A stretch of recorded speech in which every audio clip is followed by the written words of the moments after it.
Welcome to Kali twisted stories part 85। जय माँ काली, जय माँ तारा।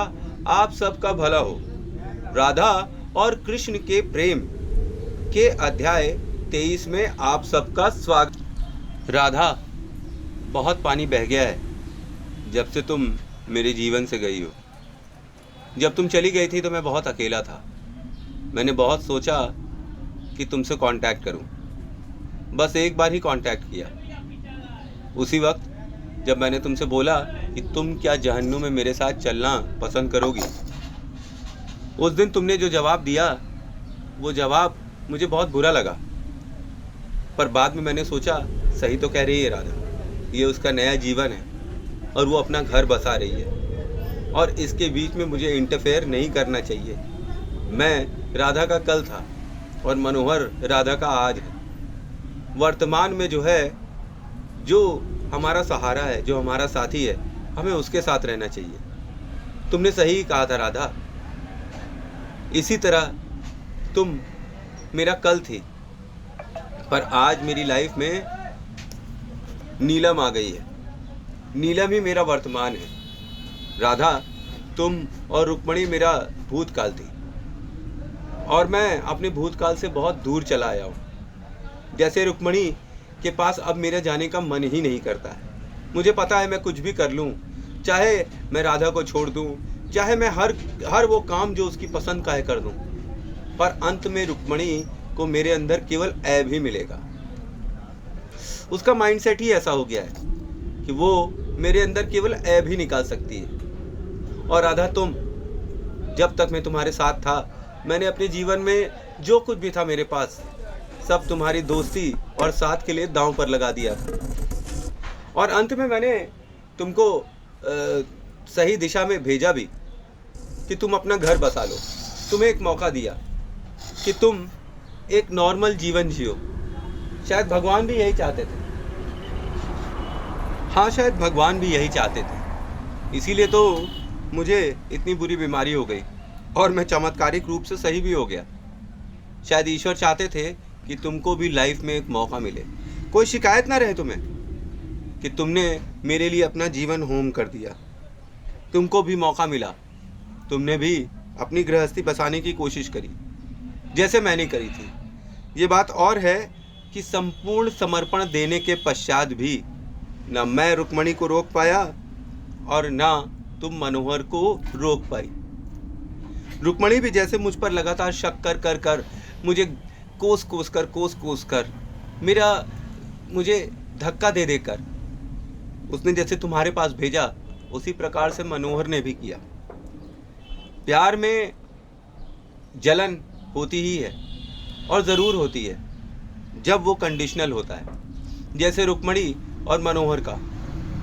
रुक्मणी और मनोहर को लगता था कि जैसे रुक्मणी ने मुझे ओन कर लिया है और मनोहर ने तुमको राधा।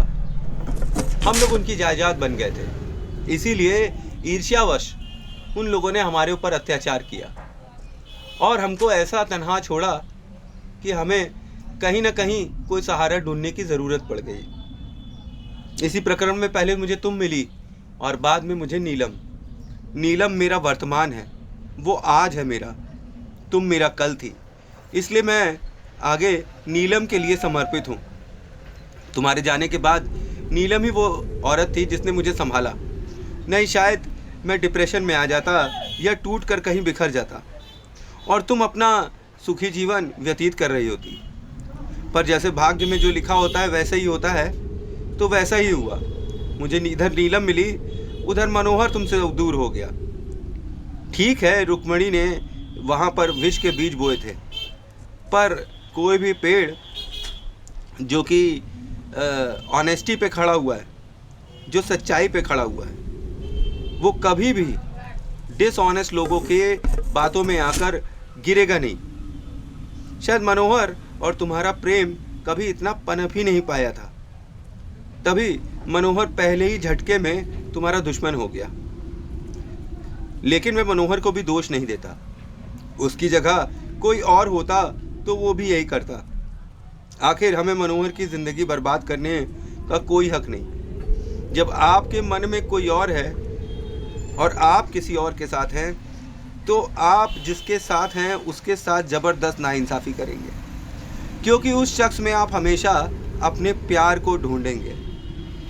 मतलब आप अपने हस्बैंड में हमेशा अपने प्यार को ढूंढेंगे, आप अपनी वाइफ में हमेशा अपने प्यार को ढूंढेंगे, और जब वो प्यार नहीं मिलेगा तो आप निराश हो जाएंगे और फिर अपने पहले प्यार की तरफ आकर्षित होंगे।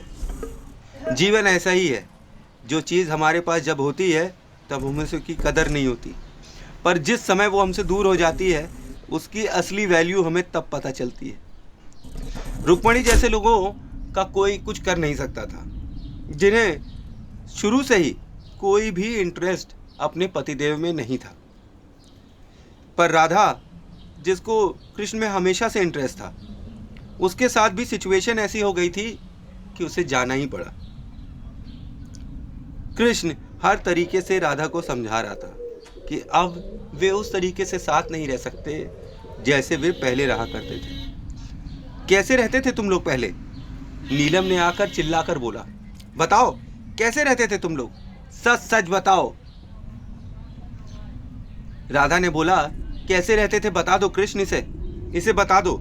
ये तो अभी आई है ना, इसे क्या पता तुम कौन हो, क्या हो, तुम्हें क्या चाहिए और तुम्हारी क्या ज़रूरतें, तुम्हें क्या अच्छा लगता है, क्या बुरा लगता है। बताओ इसे कृष्ण, जो तुमने मुझे पिछले 10 साल में बताया, तुम इसको 10 मिनट में बता दो। वाह रे कृष्ण, 10 मिनट में तुमने 10 साल की दोस्ती को पिछाड़ दिया।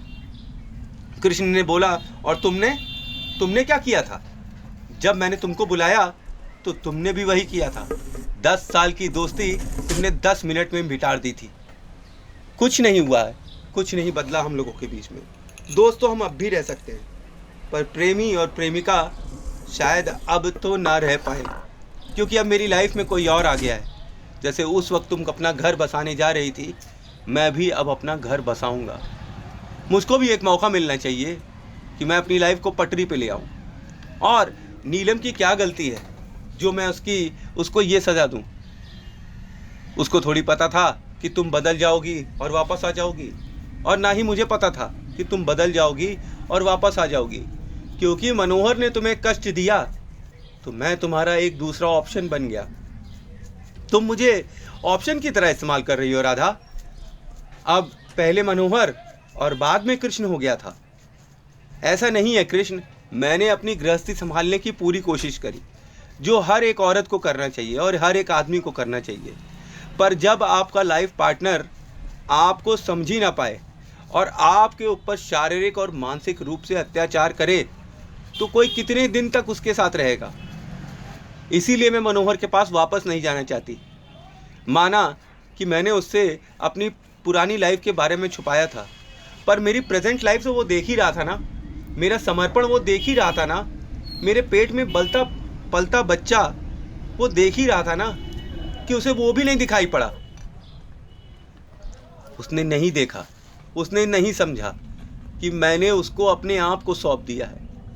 अपने आप को पूरे शरीर से, मन से, तन से, हर जगह से मैंने उसको सौंप दिया था अपने आप को, पर वो मुझे अप्रिशिएट नहीं कर पाया।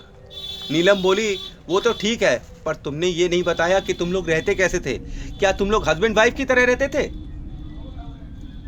कृष्ण ने बोला, हाँ, तुमसे छुपाने का कोई मतलब नहीं है। मैं कोई भी बात अपनी साथी के साथ नहीं छुपाना चाहता हूँ, ख़ास तौर पे उस इंसान के साथ जिसके साथ मैं 20 साल रहना चाहता हूँ। और मेरी जो उम्र है उसके हिसाब से मैं ज़्यादा से ज़्यादा 20 से 25 साल जीऊँगा, और इन 20 से 25 सालों में मैं बिल्कुल भी कोई चीज़ तुमसे छुपाना नहीं चाहता हूँ नीलम। हाँ, हम लोगों के बीच में एक बहुत ही गहरा रिश्ता था, पर अब वो रिश्ता मैं पीछे छोड़ आया हूँ और मैं आगे की ज़िंदगी तुम्हारे साथ, तुम्हारे हिसाब से बिताना चाहता हूँ। मैं प्यार करूँगा तो केवल तुमको और किसी को नहीं। राधा का मुंह खुला का खुला रह गया। कृष्ण, तुम्हारे मुंह से मेरे अलावा किसी और के बारे में सुनते सुनते मेरे कान फट जाएंगे। ये क्या हो गया कृष्ण, तुम कैसे मुझे छोड़ सकते हो? राधा, मैं तुम्हें वैसे ही छोड़ सकता हूँ जैसे तुमने मुझे छोड़ा था। इंसान को इंसान से वैसी ही भाषा में बात करनी चाहिए जैसे उससे बात करी गई हो।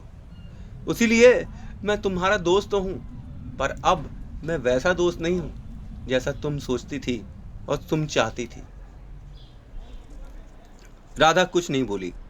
सकपका के वो जमीन पर धम्म से गिर गई और अपना सर पकड़ लिया। कृष्ण राधा को भूल सकता है? कृष्ण कभी राधा को भूल सकता है? ये कभी हो सकता है? मैं सोच नहीं सकती थी। हे माँ काली, ये क्या हो गया? माँ, ये क्या हो गया? कृष्ण को याद आया कि राधा और कृष्ण सबसे पहले कालीबाड़ी के मंदिर में ही मिले थे और माता काली की परम भक्त थी राधा, और कृष्ण भी। दोनों ने बहुत सा समय कालीबाड़ी के उसी मंदिर में घंटों साथ में बैठकर बातें करते बिताया था। माता को साक्षी मानकर दोनों ने एक दूसरे को बहुत सी कस्में और बहुत सी वादे कर दिए थे, जिनको निभा पाना अब पॉसिबल नहीं दिख रहा था। राधा ने एक नहीं कई बार राधा ने कृष्ण से बोला, कृष्ण मुझे संभलने का मौका दो। मैं समझ गई तुम क्या करना चाहते हो, क्या कहना चाहते हो तुम कृष्ण, वो मैं सब कुछ समझ गई। मैं रिस्पेक्ट करती हूँ तुम्हारे डिसीजन का। सही बात है, इंसान को अपने वर्तमान में जीना चाहिए। जो आपके साथ हैं वही आपके साथ है, जो आपके साथ नहीं वो आपके साथ नहीं। मैं भूल जाऊंगी तुमको, बस मुझे थोड़ा सा वक्त दे दो। कृष्ण ने राधा के सिर पर हाथ रखा और नीलम से बोला, नीलम, अगर राधा हमारे साथ रहे एज अ फ्रेंड तो तुम्हें कोई प्रॉब्लम तो नहीं? नहीं कृष्ण, मुझे कोई प्रॉब्लम नहीं, नीलम ने बोला, मैं तुम्हें ट्रस्ट करती हूँ कृष्ण। राधा तुम्हारे सामने है और मैं भी, हम तीनों एक दूसरे के सामने हैं। हम तीनों दोस्त बन सकते हैं और मैं और तुम जल्दी ही शादी करेंगे। उसके पश्चात भी राधा चाहे तो हम लोगों के साथ रह सकती है, हमेशा एज अ फ्रेंड। मुझे पता है राधा तुम्हारे दिल के कितने पास है, और जो तुम्हारे दिल के पास है कृष्ण, वो मेरे दिल के पास है। कृष्ण मुस्कुरा दिया, बोला, तुमसे इतनी समझदारी की उम्मीद मैं कर सकता था और मुझे यकीन था कि तुम ऐसा ही कुछ जवाब दोगी। I love you like mad धड़कन, कहकर कृष्ण ने नीलम का सिर प्यार से चूम लिया। राधा खुद सकपका सी गई, कुछ जहर सा उसके पूरे शरीर में दौड़ने लगा। वह कुछ न बोली, मुंह दूसरी तरफ कर कर वह अपने कमरे में चली गई। आज मंगलवार था। उसे याद आया कि शादी के पहले वो हर मंगलवार माता काली के मंदिर में जाया करती थी, अरे वहीं कालीबाड़ी मंदिर में जाया करती थी और वहाँ नारियल चढ़ाती थी और बोलती थी, माँ मुझे कृष्ण मेरे पति के रूप में दे दो, मैं कृष्ण से शादी करना चाहती हूँ, कृष्ण मेरा हो जाए, और कहकर वहाँ नारियल फोड़ा करती थी। और बड़ी अटपटी सी बात थी कि हर बार नारियल अंदर से सड़ा निकलता था। रिकॉर्ड था उन 10 सालों में जितने मंगलवार आए थे, राधा ने जब जब नारियल फोड़ा वो सड़ा निकला। इसका मतलब माता काली उसकी इच्छा नहीं पूरी करना चाहती थी। आज मंगलवार था और राधा ने सोचा कि आज वो कालीबाड़ी जरूर जाएगी और फिर एक नारियल फोड़ेगी, एक आखिरी कोशिश। माँ को देखें क्या मंजूर है। प्यार में पागल प्रेमी ऐसी ही हरकतें करते हैं। She loves me not, he loves me not. वैसा ही कुछ ये नारियल के साथ था। राधा 10 सालों में एक भी साफ नारियल नहीं फोड़ पाई थी, पर आज जब कृष्ण उसके पास से चला गया था और उससे दूर हो गया था, उसके पास कोई भी नहीं था। उसके पास माता को अर्पण करने के लिए ये मंगलवार का नारियल था। शाम होते होते राधा कालीबाड़ी पहुंच गई। उसने माँ के सामने प्रार्थना करी, हे माँ, अगर मैंने तुम्हारी पूजा सच्चे मन से की हो, सच्चे मन से की हो, तो कृष्ण मेरा हो जाए, कृष्ण राधा का हो जाए, कृष्ण जो हमेशा से राधा का था वो मेरा हो जाए, कृष्ण मेरा हो जाए माँ, ओम क्रीं कालिकाय नमः, ओम क्रीं कालिकाय नमः, ओम क्रीं कालिकाय नमः। फटाक फटाक की आवाज से नारियल 2 टुकड़े में हो गया। ये मंगलवार था। राधा को पूरी उम्मीद थी कि नारियल एज यूजुअल सड़ा निकलेगा, पर ये क्या, शायद नियति को कुछ और ही मंजूर था।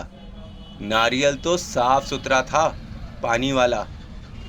पच्च से अलग होकर नारियल का कुछ पानी राधा के सर पर गिर पड़ा और उसके साथ ही जमीन पे पड़ा हुआ कुमकुम वो भी उड़कर राधा के माथे पर गिर पड़ा। राधा ने अचकचा कर देखा, नारियल तो साफ सुथरा था। क्या माँ, मेरे साथ मजाक कर रही हो? तो कैसी लगी कहानी? आई होप अच्छी लगी कहानी। आगे के एपिसोड में हम देख सकते हैं कि माता ने ये कौन सा वरदान राधा को दे दिया और ये कौन सा वरदान नीलम को भी दे दिया कि कृष्ण उन्हीं का ही होगा। ये कैसे हो सकता है? अभी तो कृष्ण नीलम का हो चुका है और राधा एकदम खाली है। दूसरी तरफ मनोहर का कुछ अता पता नहीं और रुक्मणी का भी कोई अता पता नहीं। जल्दी उन्हें पता चल जाएगा कि उनके दुश्मन जिंदा हैं। वो कोई ना कोई करतब दिखाने ज़रूर आएंगे। और क्या नेक्स्ट एपिसोड में ये लोग ऋषिकेश तो नहीं चले जाएंगे सोनू भाई के पास मेडिटेशन सेंटर खोलने के लिए? तो अगर मेडिटेशन सेंटर खुलेगा तो वहाँ पर क्या क्या होगा, ये सब जानने के लिए नेक्स्ट एपिसोड ज़रूर देखिएगा। जय माँ काली, जय माँ तारा, आप सबका भला हो।